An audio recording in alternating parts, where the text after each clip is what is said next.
नमस्कार, स्वागत है आपका राजस्थान ग्रामीण लाइव में।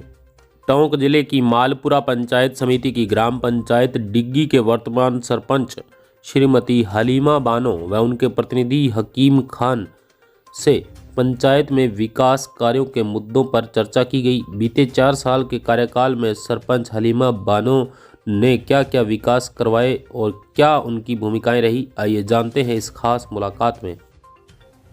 नमस्कार, आप देख रहे हैं राजस्थान लाइव और मैं आपके साथ वीर सिंह। जैसे कि मैं बताना चाहूँगा, ये जो ग्राम पंचायत है, ये आप पीछे बैनर पे ही देख रहे होंगे, ग्राम पंचायत डिग्गी। ये डिग्गी मालपुरा के अंदर एक ऐसी ग्राम पंचायत है जिसके अंदर 8 लाख से ज़्यादा तो यहाँ यात्री आते हैं। तो वो चीज़ अपने पूरे पूछेंगे प्रशासन उस पर किस तरह से ध्यान दे रहा है, और जो इस टाइम मेरे साथ शख्सियत बैठी है तो मैं उसके बारे में भी परिचय देना चाहूँगा। ये डिग्गी ग्राम पंचायत के सरपंच प्रतिनिधि हैं हकीम खान जी। तो इनसे आज खास मुलाकात के अंदर मैं बात करूंगा इनकी ग्राम पंचायत के बारे में, इनके कार्य के बारे में, इनका जो 4 साल का कार्य रहा उसके बारे में।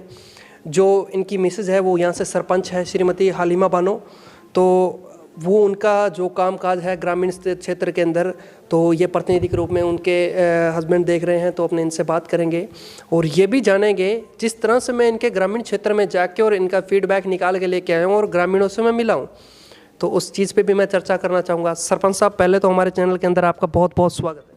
नमस्कार, आपका भी, आपका चैनल के माध्यम से। जी शुक्रिया सर। सरपंच साहब, पहले तो जो हमारी जनता है वो आज आपसे जानना चाह रही है आपका राजनीतिक परिचय। राजनीति में कितने समय से हो?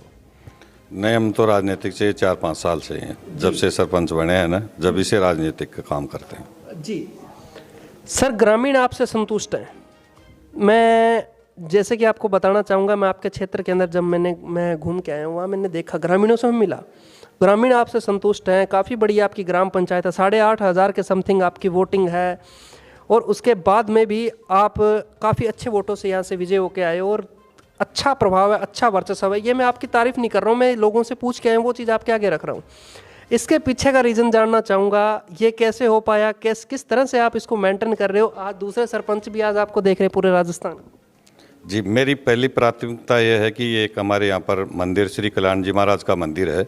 यहाँ पर हमारे हर संडे को 5,000 आदमी आते हैं और 11 और पूर्णिमा को 10 से 15,000 आदमी आते हैं, और सावन और भादवा के अंदर हमारे यहाँ पर मेला लगता है। तो हमारी डिग्गी ग्राम पंचायत का सबसे पहला उद्देश्य ये है कि साफ सफाई। तो हम क्या साफ सफाई ऐसी मेंटेन रखते हैं कि आने वाले श्रद्धालुओं को कभी किसी चीज़ की दिक्कत नहीं होती है।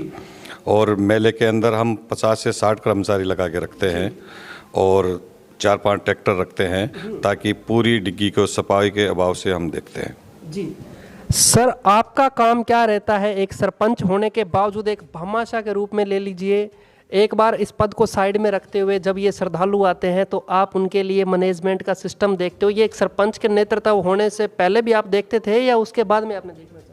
नहीं, ये चीज़ तो हम शुरू से ही देखते हैं। सदाभावी अगर कोई भी चीज़ होती है ना, उसको तो हम शुरू से ही देखते हैं, और हमारे तो सरपंच साहिबान भी यहीं रहती है और हम खुद उनके नेतृत्व में ही काम करते हैं। जी, सबसे अच्छी बात मैं आपको बताना चाहूँगा, जो लोग हिंदू मुस्लिम करते हैं, सबसे अच्छी इन्होंने आज पहचान दी है, उसके बारे में आपको बताना चाहूँगा। ये एक निस्वार्थ भाव से हकीम खान जी जिस तरह से 8 लाख से प्लस श्रद्धालु आते हैं, उनकी सेवा में अपनी सेवाएं देते हैं। तो हमारी पूरी टीम की तरफ से आपको पहले तो बहुत बहुत धन्यवाद सर। धन्यवाद सर। जिस तरह से आप अपनी सेवाएं दे रहे हो, आशा करते हैं कि आगे आपकी ज़िंदगी के अंदर उज्जवल भविष्य की कामना करते हैं और आप आगे भी इसी तरह सेवाएँ देते रहें। जी, हम इसी तरह सेवाएं देंगे। हमें एक बहुत ही भाग्यशाली आदमी है, तो इस जगह को हमारे को आज एक सरपंच पद जो मिला है, हम एक बहुत ही भागीदारी समझते हैं इसको, कि कल्याण महाराज के हमारे को एक सरपंचाई का मौका मिला। जी सर। तो हम हमारी सेवा में कभी किसी चीज़ की कमी नहीं आने देंगे यहाँ पर। जी सर। तो सर, जो आपके ग्राम पंचायत के युवा हैं, मैं उनसे भी मिल के आ रहा हूँ और युवाओं की भी मैंने बात सुनी। खेल मैदान के लिए, खेल मैदान की यहाँ क्या व्यवस्था है?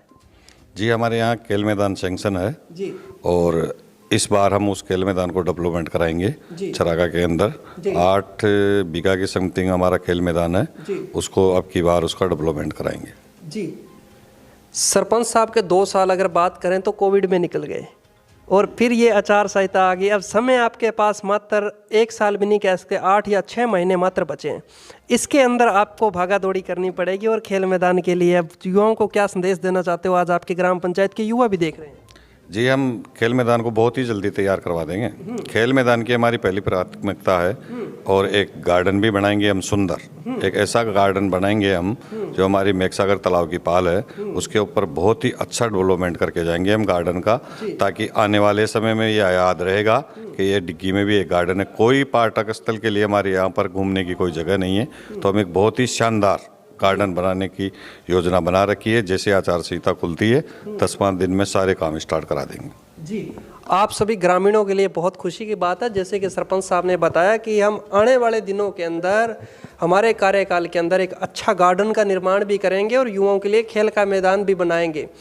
तो जैसे कि युवाओं की बात तो अभी होगी, अब अपने करते हैं शिक्षा के क्षेत्र की बात। जो आपके आने से पहले की शिक्षा के क्षेत्र के बारे में भी मैं आपके प्रिंसिपल महोदय जी से भी पूछूंगा, जिन्होंने जो टीचर्स बीएलओ वगैरह हैं जो लंबे टाइम से काम कर रहे हैं विद्यालय के अंदर, उनसे भी मैं पूछना चाहूँगा। और मैं सबसे पहले आपसे पूछना चाहूँगा कि जो आपका 2.5-3 साल का कार्यकाल, 4 साल का कार्यकाल रहा, इसमें आपने शिक्षा के क्षेत्र में क्या कुछ विकास कार्य करवाया सर?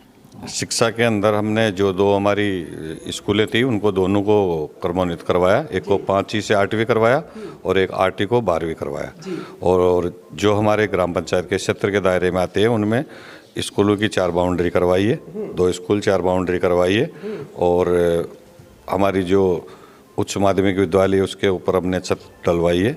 और भी कोई भी काम रहेगा तो इससे शिक्षा के लिए हम अवेलेबल रहते हैं 24 घंटा। क्या बात है, बहुत खुशी की बात है। जिन क्षेत्रों के अंदर अगर बात की जाए शिक्षा के क्षेत्र में, जो प्राइमरी के स्कूल थे उनको इन्होंने आगे बढ़ाया और क्रमोन्नत भी करवाया, जैसे कि बहुत बहुत शुक्रिया सरपंच साहब। शिक्षा के क्षेत्र में भी अपना योगदान दे रहे हैं। ग्राम पंचायत फंड के लेवल से ले लीजिए, अगर लाइजन के हिसाब से ले लीजिए, क्रमोन्नत करवाना, प्रशासनिक अधिकारियों से मिलना, ये भी अच्छी बात है। जैसे कि ऑफ कैमरे में भी हमने खूब बातें की। सरपंच साहब, फिर आ जाती है ग्राम पंचायत के अंदर लाइट, पानी की व्यवस्था, पेयजल की समस्या। अब इस क्षेत्र के अंदर में एक चीज़ और भी मेरी रह गई, वो भी मैं आपसे बात करूँगा। पहले लाइट पानी के बारे में जानना चाहूँगा, यहाँ कैसी व्यवस्था है? पानी की तो क्या है, जो जल मिशन योजना जो चल रही है तो सभी जगह हमारी जल मिशन योजना पूरी हो गई है और 3 हमने नई टंकियां बनवाई है। अब बहुत ही जल्दी समय में वो चालू होने वाली है। सारा काम कंप्लीट है उनका, सिर्फ अब चलने का काम हो तो वो ठेकेदार 10-5 दिन बता रहा है, उसके बाद सारी व्यवस्था हो जाएगी। डिग्गी जो कस्बा है उसके अंदर पहले से हमारे सुचारू पानी की व्यवस्था है। जो साइड के गाँव हैं उनके अंदर टंकियाँ बन गई और सब काम ओके हो गया, अब चलने वाली है। जी सर। जनसंख्या के आधार पे भी डिग्गी बहुत बड़ी ग्राम पंचायत है और यहाँ की अगर बात करें, जो अपने माननीय प्रधानमंत्री महोदय ने ये कहा था कि स्वच्छ भारत अभियान, एक कदम स्वच्छता की ओर। यहाँ मैंने आपकी ग्राम पंचायत के निकटवर्ती एक ये भवन बना हुआ था, उसमें मैंने देखी कचरा संग्रह करने के लिए एक ट्रॉली वगैरह भी खड़ी थी। जब मैं अंदर से एंटर करता हूँ तो पास में ये चीज़ें तो नगर पालिका में होती है, आपने ग्राम पंचायत में कैसे कर दी? ये ग्राम पंचायत में मैंने ये एक उससे लेके आए हैं ग्राम पंचायत से, और एक और लेके आने वाले हैं। 1 महीने के अंदर एक और आ जाएगा। और एक यहाँ हमारे कचरा संग्रहालय भी बन रहा है, 10-20 दिन में उसका भी काम चालू होगा। बड़ा कचरा संग्रहालय बन रहा है हमारी ग्राम पंचायत डिग्गी में जी। और आपका भी एक सपना है कि गांव को स्वच्छ देखा जाए? बिल्कुल, गांव तो स्वस्थ रहना ही चाहिए, क्योंकि यहाँ पर तो 24 घंटा ही यात्री श्रद्धालु का आना है। और अगर साफ सफाई नहीं रहेगी तो आने वाले श्रद्धालु भी हमें अच्छा नहीं बताएंगे। पहली प्राथमिकता हमारी साफ सफाई की है डिग्गी की, और लाइट। जी सर। जैसे कि सर मैं तुलना करना चाहूँगा, मैं आपकी मालपुरा के काफ़ी ग्राम पंचायतें मैंने विजिट की हैं। मैं उनको ऐसा नहीं कहना चाहूँगा कि वो ग्राम पंचायतों के अंदर सरपंचों ने करवाया नहीं, कहीं ना कहीं सरपंचों की भी मजबूरियाँ रही होंगी जो काम नहीं हुए। लेकिन कादा कीचड़ काफ़ी ज़्यादा रहता है कि उसमें आने जाने वाले बच्चे भी काफ़ी परेशान रहते हैं कि जो विद्यालय जाने वाले बच्चे हैं, कार गाड़ी, मान लीजिए गाड़ी वगैरह वाला तो निकल जाता है, बाइक वाला भी वहाँ से निकलना बहुत मुश्किल हो जाता है। अपने यहाँ कोई ऐसी व्यवस्था? सर, मेरी डिग्गी के अंदर ज़्यादा से ज़्यादा अगर कहीं भी कोई 19-20 अगर पानी मिलेगा ना, कोई से भी पूरी डिग्गी ग्राम पंचायत के अंदर, तो ज़्यादा से ज़्यादा 2-3 फीट के अंदर अंदर, वो भी किसी वजह से लोगों ने अगर अवरोध करके बंद कर दिया, इसकी वजह से पूरी ग्राम पंचायत डिग्गी के अंदर 3-4 गांव है मेरे, और ये बड़ी ग्राम पंचायत है। कहीं आपको रोड पे पानी या कीचड़ मिलेगा ही नहीं। 2-3 फीट की मैं कह नहीं सकता, कहीं भी अगर है तो XYZ, क्योंकि वो लोग उसको अवरुद्ध कर देते हैं। इसलिए पूरी डिग्गी ग्राम पंचायत में कीचड़ का काम ही नहीं है, पूरी में ही। जी, बहुत खुशी की बात है जिस तरह से सरपंच साहब का कहना है, और मैं खुद देख के आया हूँ इनकी ग्राम पंचायत के अंदर। मैंने आधा से ज़्यादा गांव को विजिट भी कर लिया, गांव के अंदर मैं घूम चुका हूँ। इतना तो एमएलए एमपी दौरा नहीं करते होंगे जितना कि हमने दौरा किया इस ग्राम पंचायत डिग्गी का सर। तो वहीं से देखो माहौल का पता लग रहा है कि स्वच्छता का भी ध्यान रखा गया है। तो इसके लिए भी आपका बहुत बहुत शुक्रिया टीम की तरफ से, और आपके ग्रामीण भी आपको धन्यवाद दे रहे थे इसके लिए कि स्वच्छता के मामले में तो डिग्गी का हाल दूसरी ग्राम पंचायतों से बहुत अच्छा है। और अब अपने बात करते हैं सर मोक्ष धाम का, जो अपनी अंतिम मंजिल है। अंतिम मंजिल के लिए आपने क्या कुछ करके रखा है सर? सर मैंने सभी मेरे जो गांव के अंदर शमशान है उनका आधे से ज़्यादा का पहले काम हो रखा है, और आधे शमशान है उनका सबका करीब करीब पूरा हो गया है। 1 या 2 शमशान बाकी बचे हैं, 1-2 का काम चल रहा है। जो आने वाले 3 महीने के अंदर अंदर मेरी ग्राम पंचायत के अंदर कोई शमशान में कोई काम बाकी रहेगा ही नहीं। पूरे ही शमशान, मेरी पहली और आखिरी इच्छा यही है कि गांव में कोई भी तरह के शमशान मतलब कोई काम से वंचित रहने नहीं चाहिए। जी सर, जैसे कि सर आपने मोक्ष धाम के लिए काफ़ी अच्छे विकास कार्य भी किया, आपने 4 दीवारियाँ भी करवाई, वहाँ टीन शेड भी बनाया आपने, जो अपने मेरे को काफ़ी आपके समाज के भी व्यक्ति विशेष मिले थे, ग्रामीण मिले थे, उनका भी कहना है कि हमारे सरपंच ने हमारे कब्रिस्तान के लिए भी काफ़ी प्रयास किया। वो संघर्ष क्या है वो आपके ग्रामीण आधे से ज़्यादा तो जानते हैं, लेकिन और भी जानना चाहेंगे, और आपने जो विकास कार्य कब्रिस्तान के लिए करवाया वो भी हम जानना चाहेंगे। नहीं, वो 3 कब्रिस्तान थे, तीनों अलाटमेंट हो गए मेरे। जी, और उससे पहले उनका कोई धनी धोरी नहीं था?